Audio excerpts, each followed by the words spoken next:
Hi, thanks for pressing play on the video today. It is Caroline here from craftycarolineCreates.blogspot.co.uk. I am working on that mouthful, as I have said before. Today I have for you this lovely project, which is a gift box.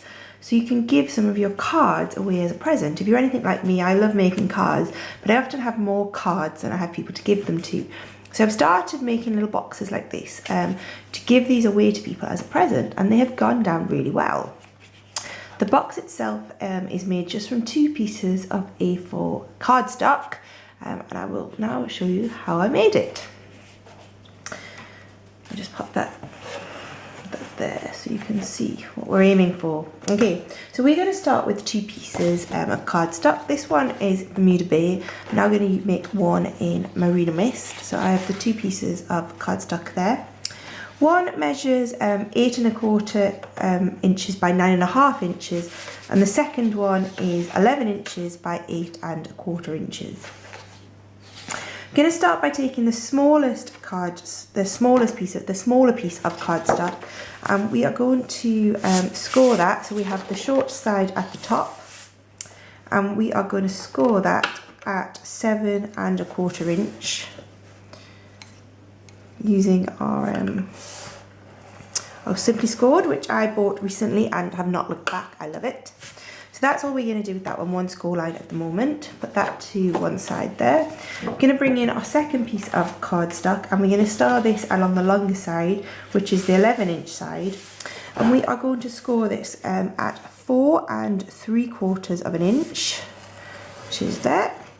Then we are going to score it at 5 1/4 inch. We are then going to score it at 10 inches. 10 inches and 10 1/2 inches, just there. Okay, we're then going to turn it round, and we are going to score this way at, I'm going to come in around this way, we're going to score that at 1/2 inch, down there, and then we're going to score it at 7 3/4 inch, which is just there. Okay, now I'm going to put the scoreboard away because we are finished with that. And we are going to bring in our stamping trimmer. You have been watching my videos for a while will know that it took me a while actually to buy the stamping scoreboard, and I coped with just my trimmer for a while, and you will be able to do that too if you don't want to invest in the scoreboard.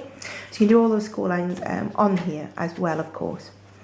Now what we are going to do is we're going to take that piece of card that we were just working on, as the larger piece that's 11 inches by 8 1/4 inches, and we are going to cut this in half along the shorter side at 4 1/8 inch.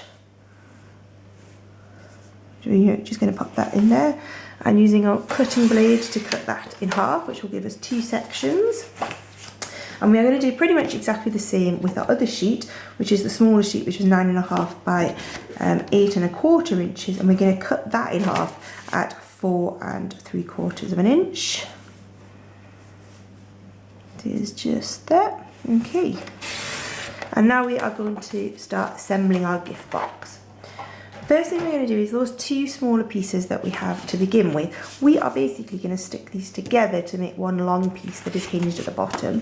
So the first thing we are going to do is just burnish along those 2 score lines we made at the bottom. Okay, remember this is just the bone folder from the envelope punch board, and we are going to take some sticky strip. I've gone back to using sticky strip. I can't. Fuse is, I love it and I hate it. I've got a bit of a love-hate relationship with it at the moment. So I've gone back to using the red sticky strip, which does take a little bit longer, but it is just that little bit easier to use, in my opinion. I will keep practicing on fuse, so hopefully very shortly you will see me using fuse a lot more, but I have gone back to red sticky strip if I can find the edge. We are just going to put 2 little strips of our sticky strip along there. Remember my little tip of just burnishing it with your bone folder to make it easier to lift off that red backing. That was quite easy, wasn't it? There we go. And then we are just going to, as I said, line these up so that those two bottom sections overlap. There we go. Okay, we'll just put that to one side for a second.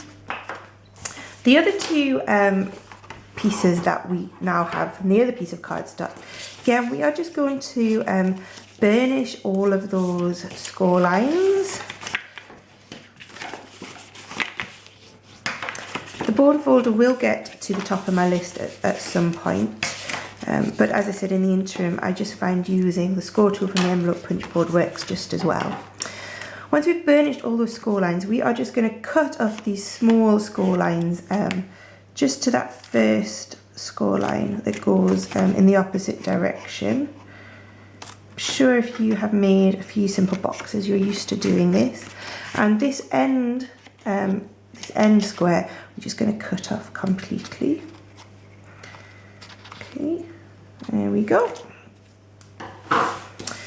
Now you can just have a quick practice of folding this box up, and you can see how it's gonna fold up. It doesn't matter at this stage which is the front and which is the end bit. Okay, so that is just gonna fold up nicely for us like that. Okay. So I'm again going to use sticky strip. So I'm going to put some sticky strip along this piece here.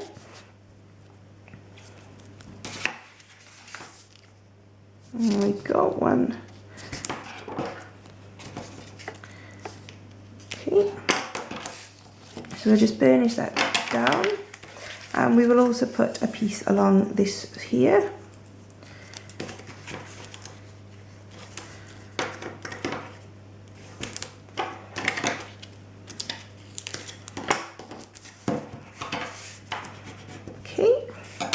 And then we're just going to fold the box up. So I'm just going to start by taking off this piece of sticky strip. Fold that in.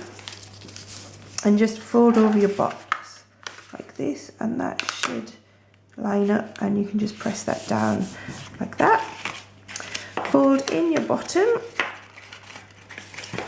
like that, sides in. Take off this last piece of sticky strip here.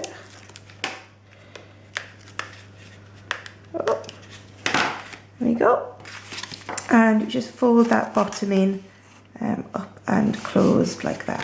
And what you've made is a very simple little box like that, and you need to do exactly the same with the other strip.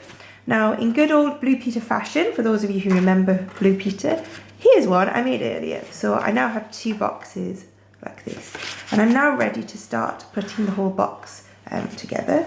So I'm going to bring in my two pieces that I sellotaped along the bottom a little bit earlier, and these boxes are then going to attach to the sides, either side of that overlapping base section, a little bit like that.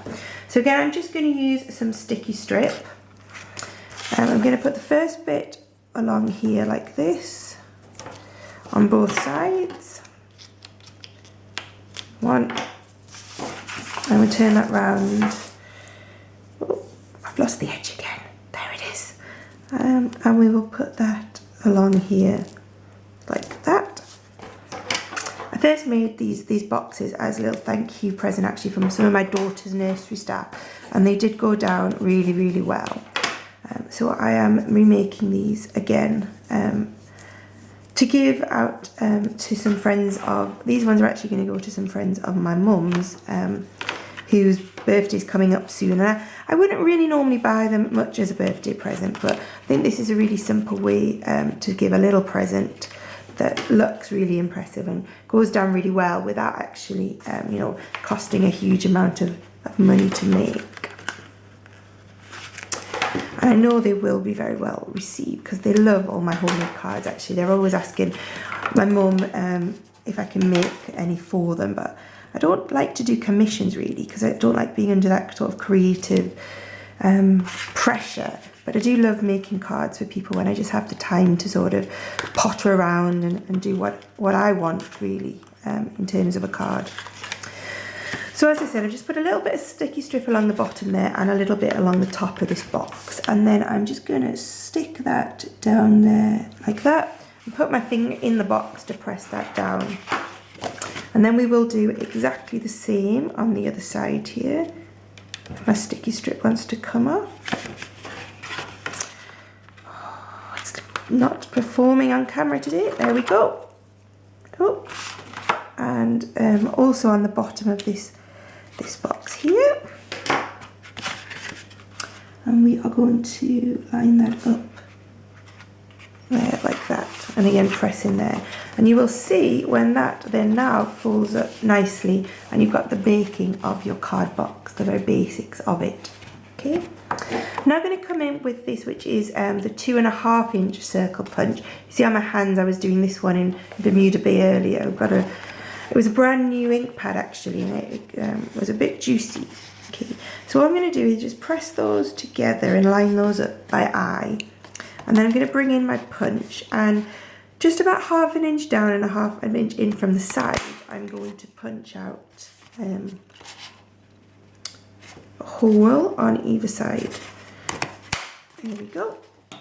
Okay, and to decorate it, on this one I used the the Petal Potpourri stamp set, which is new to me and one that I am really loving. This one I'm going to use a stamp set that I've sort of neglected a little bit actually recently, but it's an old favourite, which is the Flowering Flourishes one. I'm going to use this big stamp set, which I have mounted on Clay Block E, which if you watched my video about the different types of stamp sets, is the first block that I bought, and it is probably one of the most versatile stamps, acrylic block sizes you can get, I think, that fits the majority of our stamps. I've got 2 pieces of Whisker White cardstock that measure 4 inches by 5 3/4 inch, and I've just punched out the bottom there decoratively using the scallop border punch from Stampin' Up. I'm going to punch this out in, I'm going to stamp this out even in Marina Mist. So I'm going to take my stamp set here, I'm just going to ink that up. Okay, and I'm just going to use this as sort of a random decorative pattern.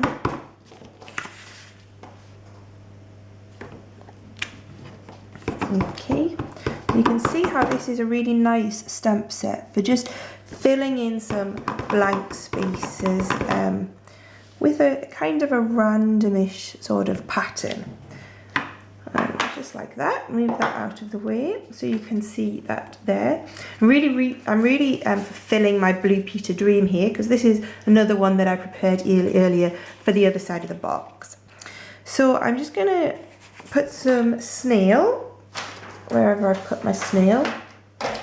Oh, can't seem to find the snail. So I'll use a bit of sticky strip then, seeing as the snail seems to have decided to disappear. So I'm just going to put a little bit of sticky strip on the back of each piece of my card, my decorative picture here. Where's my snail gone? No, it seems to have vanished completely. Can't see where that has gone. I did get it out because I actually forgot it and had to run back up and get it.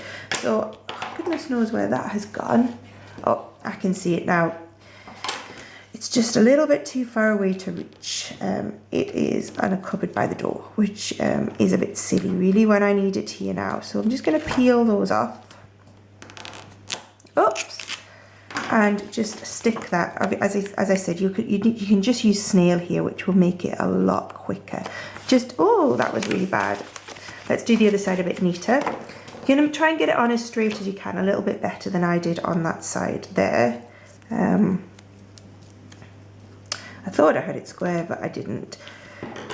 Because I'm cursing myself for leaving the snail over there that I'm now starting to mess up a little bit. So I'll have to do that side again. Just do this quickly for you. Now this box is, it's sized to fit cards that are basically made from a sheet of A4 folded over twice. Just going to take my time to line that up a bit better for you here. There we go, so we can line that up nicely on there. It's then ready to pop in your cards and your envelopes in either side. As I said, it's designed to fit the card sizes that are made from effectively a piece of A4 folded in half and folded in half again, and then matching envelopes, which I think are C5, but you can let me know if I'm wrong about that. And then a nice way to close this up is just to take some, this one I used the gross grain ribbon in Bermuda Bay. This is the chevron ribbon in the matching Marina Mist. And I'm just going to take this through here like this. Push that through there like that. And we are just going to tie that in a nice little flat, hopefully, she says, a nice flat knot. Like that. I'm going to get my bigger scissors. I love these scissors for cutting ribbon. Just listen to this noise that they make. It's so satisfying. I'm just going to cut that off on the other side. And there we have it. We move some of this away, and you can see this is the Marina Mist with the flourishing, flowering flourishes, and this is Bermuda Bay with the petal potpourri even. Hope you enjoy those. I'd love to see what examples that you make of these yourself, and I'd love to hear what people you give them to think. Thanks a lot. Bye bye.